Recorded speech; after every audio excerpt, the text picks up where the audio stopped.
አይንስታይን የሚገርመኝ የጓደኛዬ መሞት ሳይሆን የእኔ መኖር ነው። እጅግ ታላላቅ የዘመናችን ጠቢባን፣ ፈላስፎች፣ ሳይንቲስቶች፣ የሀገር መሪዎች ስለዚህ ሰው የሚናገሩት አንድና ተመሳሳይ ነገር ነው። ጥቂቱን እንመልከት። ምድራችን ካፈራቻቸው ጭንቅላቶች ወደር የማይገኝለት እንዲህ አይነቱ አእምሮ በ100 ዓመት አንዴ ከተገኘ ለዚች ምድር በቂ ነው። አዋቂ ሳይሆን ራሱ ዕውቀት ነው። የሰው ልጅ ስልጣኔን የምመዝነው በእሱ ግኝት ነው። የሰው ልጅ ሕይወት በእሱ ዕውቀት ስር ወድቃለች። ይህ ሰው ደግሞ ስለ ራሱ እንዲህ አለ። ዝናዬ በሰፊው እየናኘ በመጣ ቁጥር የማረባ እየሆንኩ መጣው። በእርግጥ ይህ በሰዎች ዘንድ የተለመደ ነው። ተማሪዎቹንም መከረ። በውዳሴ እንዳትደክሙ፣ በሥራ አምልኩ፣ ሌላ አማራጭ የለውምና። ወጣት ሆኜ በጣም የምደሰትበት ነገር ቢኖር ማንም ስለ እኔ ጉዳይ ሳይል በአንዲት ቦታ ተቀምጬ የራሴን ሥራና ምርምር ማድረግ ነበር። ያ ሥራና ምርምር አሁን ምን እንዳተረፈልኝ ተመልከቱ። ታላቁ ሳይንቲስት አልበርት አይንስታይን ማርች 14 በ1879 ኡልም በምትባል አንዲት አነስተኛ የጀርመን ግዛት ተወለደ። በ1880 እንደ አውሮፓውያን አቆጣጠር ከወላጆቹ ጋር ወደ ሙኒክ ተጉዞ የልጅነት ሕይወቱን በዚያ ጀመረ።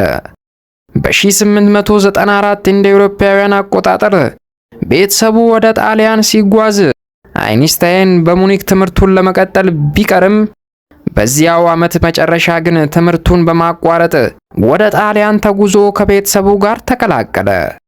በጣሊያን የፖሊቴክኒክ ትምህርት ቤት ገብቶ ለመማር የመግቢያ ፈተና ወስዶም በመውደቁ አራጎ ካቶሊክ ትምህርት ቤት ገብቶ ለመማር ተገደደ።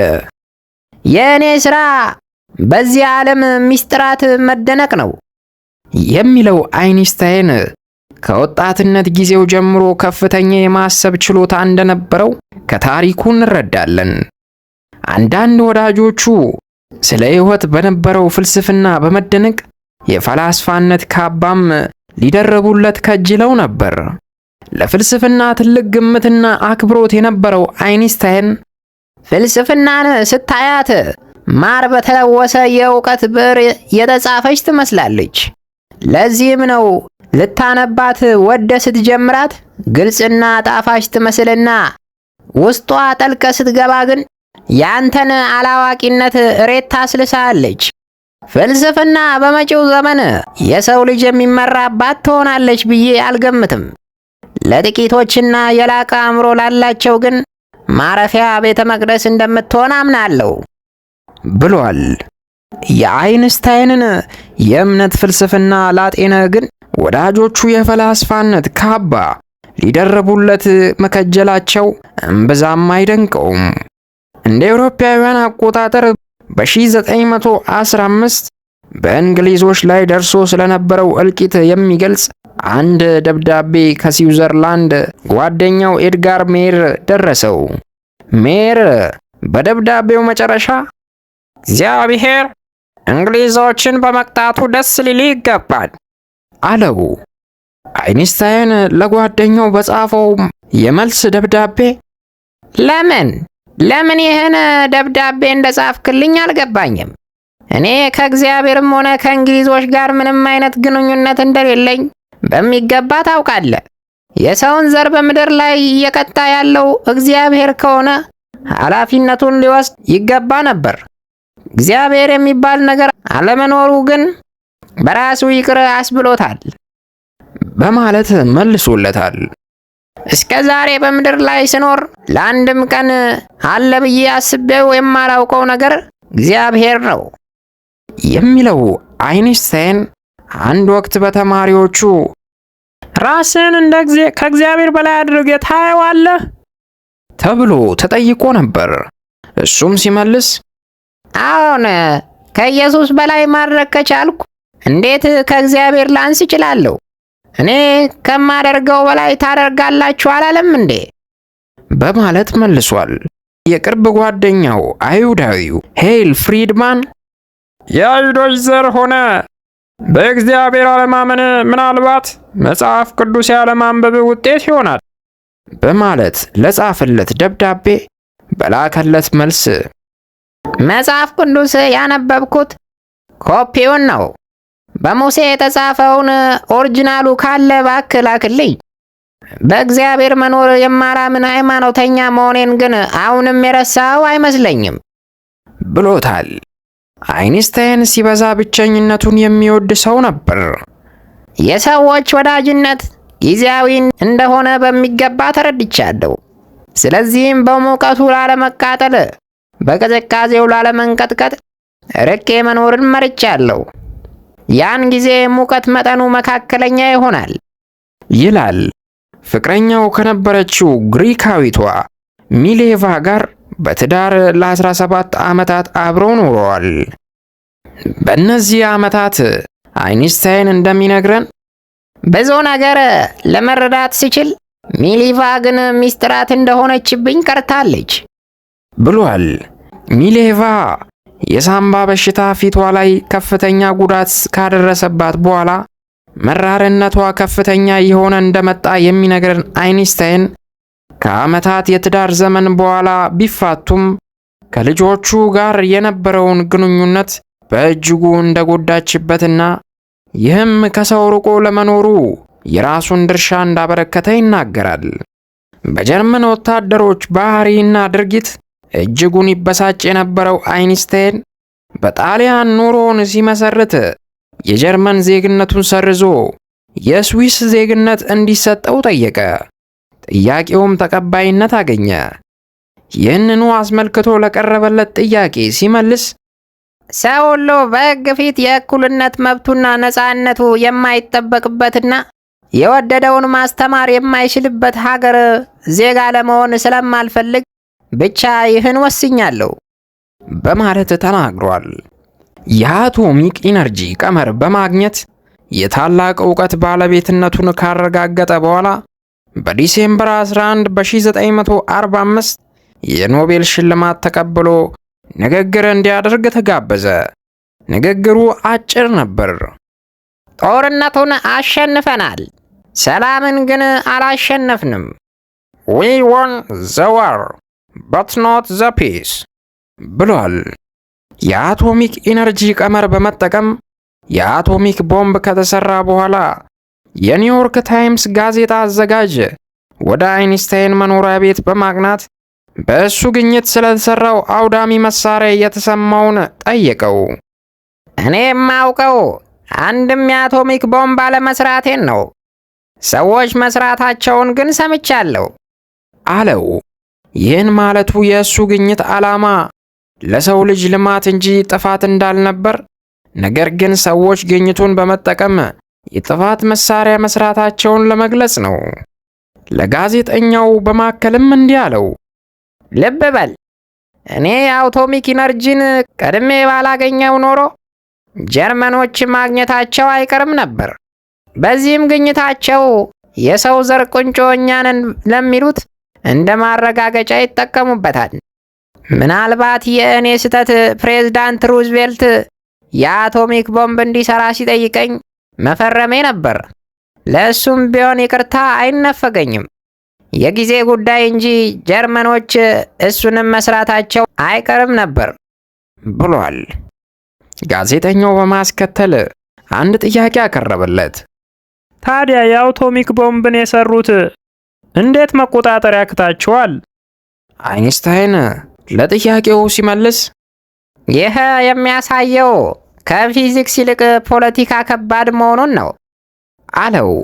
ስለ ዓለም ሰላም ተጠይቆም በሰጠው መልስ ሶስተኛው የዓለም ጦርነት በምን እንደሚካሄድ ባላውቅም አራተኛው ግን በድንጋይና በዱላ እንደሚሆን አውቃለሁ በማለት የሰው ልጅ ስልጣኔ መጥፊያ የመቃረቡን ስጋት ገልጾ ለዚች ዓለም ሰላም ማምጣት ከተፈለገ ግን የጋንዲን ሐሳብ ብቻ ስራ ላይ ማዋል በቂ ነው ብሏል።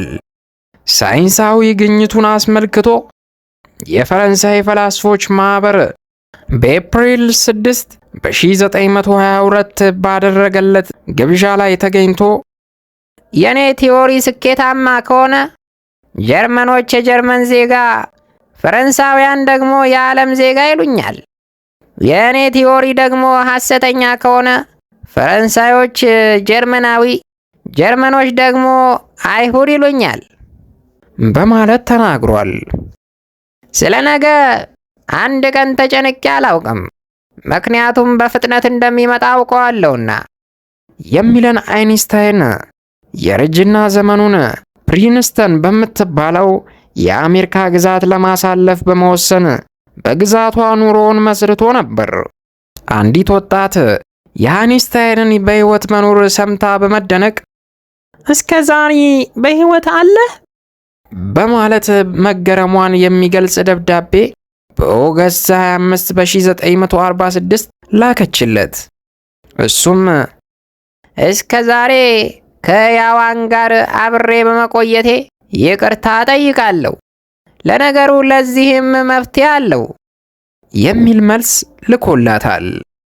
በዚሁ ወቅት የቅርብ ጓደኛው የነበረው ማይክል ባስ አረፈና በእሱ የቀብር ስነ ስርዓት ላይ ተገኝቶ ሲተክዝ የተመለከቱት ጋዜጠኞቹ ምን እንደተሰማው ሲጠይቁት በሰጠው መልስ የሚገርመኝ የጓደኛዬ መሞት ሳይሆን የእኔ እስከ ዛሬ መኖር ነው አላቸው።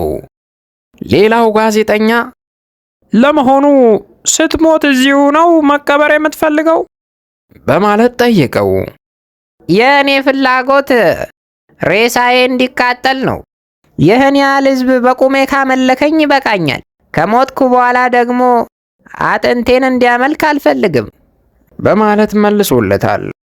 አይንስታይን መደነቅም ሆነ መወደስ ፈጽሞ አይወድም። አዘውትሮም እኔን የሚያስቀኝ አዋቂ ነህ የሚለኝ ሰው ብቻ ነው በማለት ይናገር እንደነበረ ከታሪኩ እንረዳለን። እሱ መደነቅ ባይወድም የሚያደንቃቸው ብዙ ሰዎች እንዳሉ ግን አልሸሸግም። የአሜሪካ ፕሬዝዳንት ለነበረው ሩዝቬልት ያለውን ከፍተኛ ፍቅርና አክብሮት ሲገልጽ በሩዝቬልት ፕሬዝዳንት መሆን ከእኔ በላይ ማንም ሊያዝን አይችልም፣ ምክንያቱም በየዕለቱ ላገኘው ባለመቻሌ ነው ብሏል።